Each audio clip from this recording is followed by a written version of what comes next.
Update. Am I the a-hole for losing my 27 female cool with my parents, 57 female 59 male, for pushing me to forgive my cheating ex? Original post. I was to be married in July. 2 months ago, I came home from a work trip to find my ex-fiancé in bed with my BFF's sister. I kicked him out, canceled the wedding, warned him I would get rid of his stuff if he didn't come get it all, then weeks later dumped it all on the curbside with a free sign. Sold or donated or dumped everything he gave me, and pawned a ring. I blocked him everywhere. Called the cops on him when he showed up after I gave his stuff away, banging on my door. Called him again when he turned up at my workplace and made a scene, and called him on his family when they showed up en masse to plead his case. I didn't go scorched earth on ex-BFF's sister. I did tell her husband I caught her in bed with my ex. Last I heard, she'd been kicked out of the house and was back living with her parents. Ex-BFF tried talking me into giving them both a chance to explain, then got angry at me for ruining her sister's relationship, called me petty and cold-hearted. So I kicked her to the curb too. I don't want dishonest people that are blasé about betrayal in my life. This encounter no doubt simmered under my skin until I unleashed on my parents. Maybe that's the reason, because it lingered. I was so harsh with them. Last week, I met my parents for dinner. I took a date with me to the restaurant, hoping his being there would waylay any discussion about my failed engagement. My parents have been pressuring me to work things out with my ex. He's so sorry. I owe it to him to talk with him, give him 5 minutes to explain himself. She meant nothing to him. He made a mistake. I'm cruel for shutting him out the way I have. How could I call the police on him? How could I do the same to his family?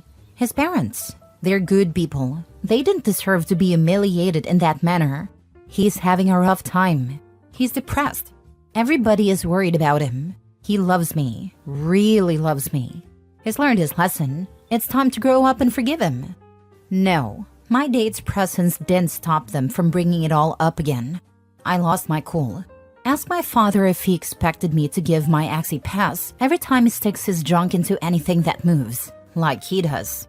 I asked my mother how turning a blind eye to her husband's infidelity works for her. How does she hold her head up while having lunch with women that have slept around with her husband for years? Is that the kind of man and life she wants for me and my sister? For her daughters? I asked if they had any idea of the impact that knowledge had on me and my siblings growing up. Knowing that dad was late home from work because he was screwing his secretary. Knowing work weekend was code for dirty weekend with a woman not our mother. Did they not know why it was that of their 4 children, I'm the one that still talks to them? Do they not question why they were not invited to my brother's weddings? Why they have never met either of my brother's wife and children? Do they think my sister's silence is because she's being dramatic and throwing a tantrum? Really? I stood from the table, congratulated them on the loss of their last remaining child, and told them I hoped their arrogance, willful blindness, and misery was a comfort to them to their last breaths. Then I left. My date, I should have saved him for a proper date rather than an FU to my parents, took me to the nearest bar, let me cry on his shoulder while I proceeded to get very drunk, then made sure I got home safely. The next day, he messaged me to see if I was alive and sent a double cheeseburger, large fries, and a large Sprite over with DoorDash. I didn't block my parents, but I haven't heard from them. It's been a week and I've calmed down enough to feel regret. Not for what I said, but because I can see the looks on their faces when I made my final farewell. I crushed them, hurt them, especially my mother. Despite their faults, and there are many, I love my parents. I don't like knowing I hurt them. I'm feeling a lot of guilt about it. Am I the a-hole? Edit. I have yet to read all the comments, but from what I have seen so far, I think some details need to be cleared up. My date knew we were going to have dinner with my parents. He asked me out that morning. I told him I had plans for the evening and jokingly asked if he wanted to come along. I didn't expect him to say yes. I then informed him I wasn't serious, and anyway, it would probably be a little uncomfortable. And he said if needed, he could post bail. So there you go. He did not enter that restaurant unaware of potential drama. The people mentioned in my post are not the only people in my life. I have my siblings in my life. They didn't cut me off. My sister flew in to be with me just days after I discovered the cheating. And I have good friends. Friends who helped me pack up ex's things. Helped me to move it all down to the curb. A friend that found me a guy that paid a fair price for the engagement ring. I only mentioned ex-BFF, etc. because how they acted and what they were saying contributed to all those buried feelings that had been dormant for years coming out when they did, in the way they did. Top comments before reading the update 6 months later. Not the a-hole. Well, maybe to the date, but he seemed to take it well. Good for you for not taking back a cheater. What's wrong with all these people who think you should have? Seems like she has had too much experience with cheaters. No wonder she doesn't tolerate that BS. Not the a-hole. So many people say be the bigger person, but that's just straight up BS. They want you to turn a blind eye to betrayal, but no. Some of us find that to be a complete deal breaker. I'm with you 100%. Cut them all out of your life, because what's more important is your mental well-being and not giving closure or forgiveness towards those that hurt you. As for your parents, they made their choices, and now they have to live with the consequences of their crappy actions. Also, your date sounds like a good person.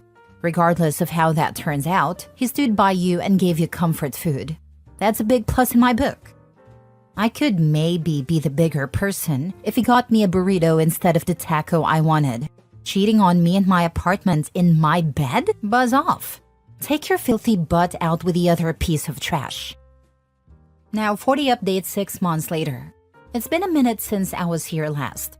Life has been busy, work has been busy, and updating Reddit wasn't on my mind. Apologies to all those that continue to send messages asking for an update. I figure better late than ever. A quick recap. Lost my temper with my parents when they tried to push me to forgive and reconcile with my cheating ex. Some really hurtful and harsh truths were shared by me to them in the moment. Afterwards, I felt tremendous guilt. The regret started to eat at me. Where to start? First, a thank you to all who replied to my post. I try to read every comment, and though I didn't post for the validation most of you gave, receiving it did lighten the load a little bit. It didn't take away from the guilt I carried, but I was able to work through that to see that although my timing was off, what I said was absolutely necessary. Thank you, too, to some of those that sent me private messages rather than posting on the main thread. Having read your own stories of a similar upbringing, conversing with you has helped me to understand that my childhood and teens were traumatic. That those years left wounds that I'd never addressed until this all came about. Now for what has happened since. My mother left my father not long after my post. Maybe a couple of weeks after. She showed up at my apartment one night with her luggage. I can't explain how broken and pitiful she was. I brought her inside, held her, and my heart broke for her. I realized then that she had no one she could turn to. Absolutely no one. No family, no friends. I cannot help but wonder if she had been all alone for all the years of her marriage. And if me or one of my siblings had said something sooner, would she have had the courage to leave my father then? I'd never seen my mother, usually so dignified and unruffled, look so broken. It shocked me to see her that way. It worried me so much that I made her sleep in my bed with me. I called my siblings, and within days they all came to show support and love. Then it was me, my mother, and my sister sleeping in my bed. It was good for her to see that her children still cared. Because we did care. We did love her. It was the situation my siblings distanced themselves from. At first, my mother stayed with me. She was having a hard time of it. Years of humiliation, shame, and guilt ate at her. I was worried about her state of mind and didn't like to leave her alone. I couldn't take time off work to be with her every second of the day, so I took her to the shelter and we got her a dog. My thinking was, if she had something to take care of, it would distract her from dark thoughts. I was hoping for a puppy because they are playful and would keep her busy, but she fell in love with a 5-year-old mixed breed, and it fell right back. He's a goof. We don't know how it happened, but we woke up one night to him howling because he had somehow wedged his head in between the spindles on the stairs. His whole head.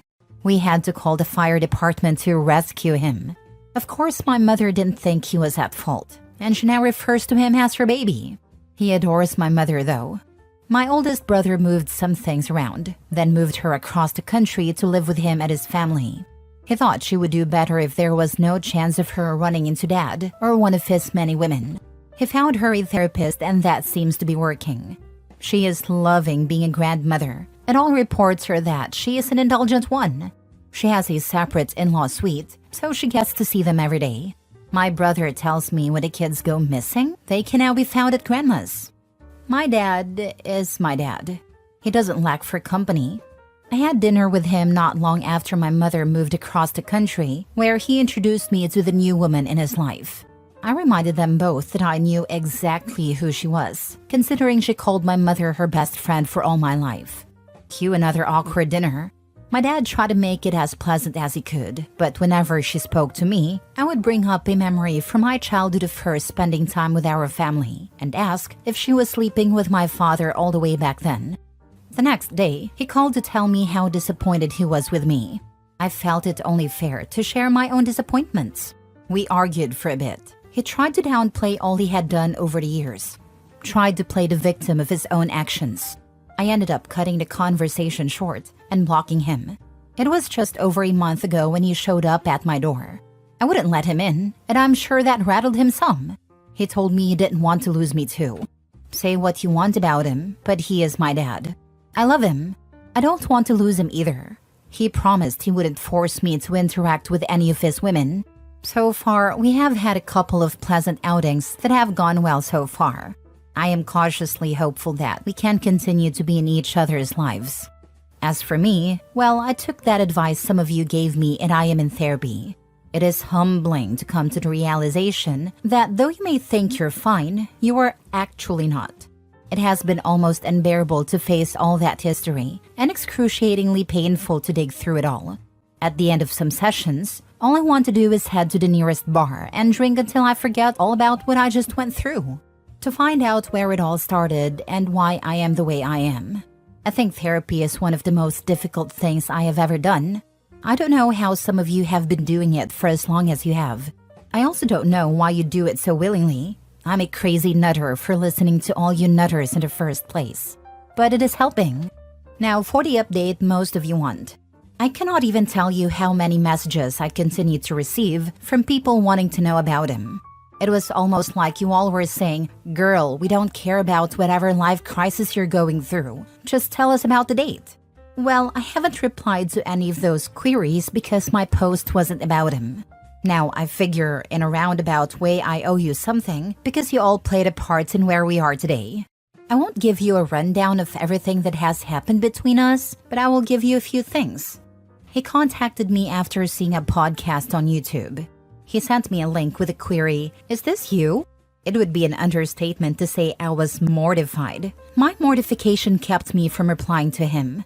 I was so deep in my embarrassment that I didn't even bother to read the messages he sent me over the next couple of weeks. When I finally did read them, it was to find a whole heap of screenshots of people's comments.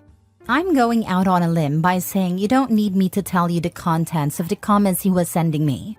I eventually got back to him. It was difficult for us to make time to see each other. As I stated earlier, my life, both personal and professional, has been busy. He is also a life and work. We were only able to meet up for coffee a couple of times. I didn't think we were going to be able to grow a friendship, let alone anything beyond that. I've since learned that he is tenacious and persistent, like a dog with a bone. He kept at it until we found time to go on a second date. The date went well and led to another, then another. Then he introduced me to the two most important people in his life, his grandparents. His grandfather carves little wooden figurines, and I have since acquired a flock of wooden birds. His grandmother thinks I'm too skinny. She feeds me whenever I see her, and usually sends me home with food. He gets along with my sister and brothers. He came with me to visit my mother on her birthday and met them all. He was very gracious with her. I had him saved in my phone as Cheeseburger. He took issue with that because he bought me a double cheeseburger.